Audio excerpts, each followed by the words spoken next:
Well, howdy there, Internet people. It's Belle again, and welcome to The Roads with Belle. Today is the 24th of October, 2024, and we're going to continue down the road of our series on fact-checking and how to be a better consumer of information. After the recent news story involving Harris and the San Francisco news station, if you haven't seen it yet, we'll have a link down below. But because of that, it seems like maybe it's a good idea to show different ways to spot bad news outlets.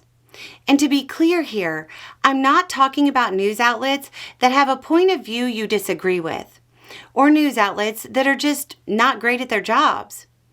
I'm talking news stations that don't actually exist, but appear to, and may be part of a coordinated influence operation. We're going to go to the website that posted the news story that said the vice president was involved in a hit-and-run accident back in 2011. Again, if you don't know, there's no evidence that this occurred. None. I'm going to describe and read a lot of what we're going to look at. But if you want to follow along yourself, there will be a link to the archived version of the website. We have to use the archived version because, surprise, shortly after the article went viral, the news station disappeared. Okay, so if you pull it up, the site design alone should be a warning. But there are real news outlets out there with site designs that bad. So it isn't a guarantee, it's just a warning. But look at the topic headings going across the top. Local, national, politics, culture, and then sport. Not sports, sport. That's a huge indication. So we've touched on what we can see. Now let's touch on what we don't see. Where's the About page? Contact page. What about a link to submit a story or, the most important thing in news, contact the station about buying advertising? Giant red flag. No links to socials either. These are massive indicators, and all of this information can be noticed from the article page. We'll back out in a minute and go to the home page and see some other huge red flags. But first, let's just jump to the article text. Who wrote it? There's no byline, no author. Some journalists out there landed an interview with a woman implicating the current vice president and presidential candidate in a hit and run that paralyzed a little girl. And they don't want to take credit? Tell me you've never met a journalist or one of their egos without telling me. Giant red flag. First paragraph of the text.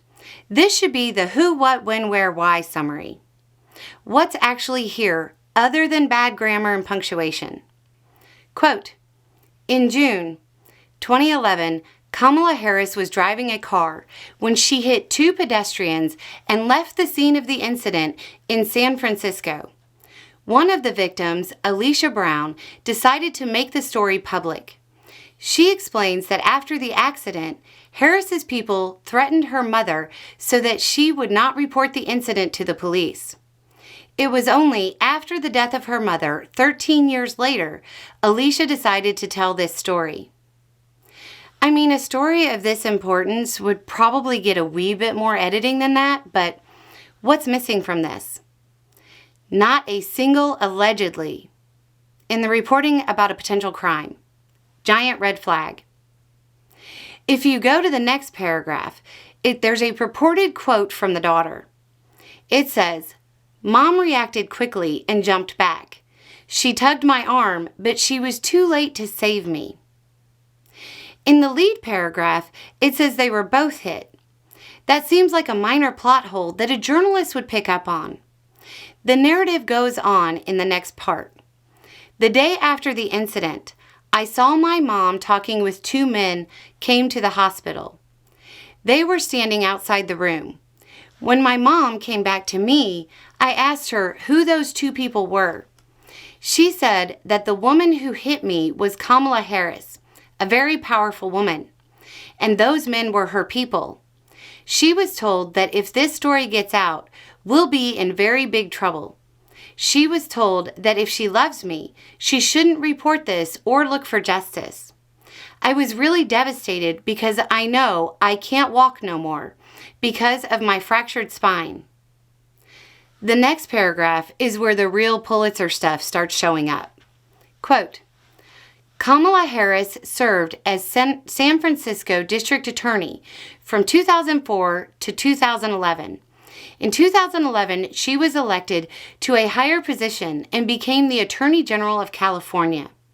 She also had relationship with Willie Brown, who was mayor of San Francisco from 1996 to 2004. Grade A writing there. It kind of sounds like Google Translate. Going on. As a result of the accident, Alicia Brown suffered injuries to her pelvis, ribs, and spine. Over the next 3 months, the girl had to undergo 11 surgeries. Despite all the efforts of doctors, she could never walk again. The girl will be confined to a wheelchair for the rest of her days. The administration of our channel contacted Vice President Harris's office for clarification, but there was no response. The girl. See, the 13-year-old girl would now be 26. The administration of our channel. The editors doing the request for comment? That seems unlikely. So, here you have this story, but where's the evidence? It's literally just one quote. No photos, documents, nothing. Nobody is going to run this story. If you're following along at home, go to the home page. You should be able to click the text at the top that says KBSF San Francisco News. If that doesn't work, the direct link to the archived homepage will be down below. Okay, all the same typos and lack of expected links. Scroll all the way down to the bottom. You can see that it's a WordPress site, which is a popular format for sites like this. Down at the bottom, you see the page numbers 1, 2, then ... then 6. 6 pages of articles. Click the 6. The first news article from the site came out on July 11th, 2024. The news outlet didn't last 2 months. Giant red flag. If you flip through the pages of articles, you'll see the very real news outlet would sometimes go weeks without a news story. Giant red flag. Okay, can I say for certain this site is a part of an influence operation? No. But if I was creating a visual aid to show somebody what they look like, the only thing I'd add is some overtly positive coverage of the country of origin.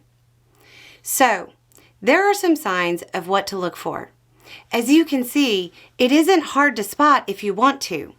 The problem is, these sites play on those who are easily tricked, and those whose bias is so strong they want to believe anything negative about the political opposition.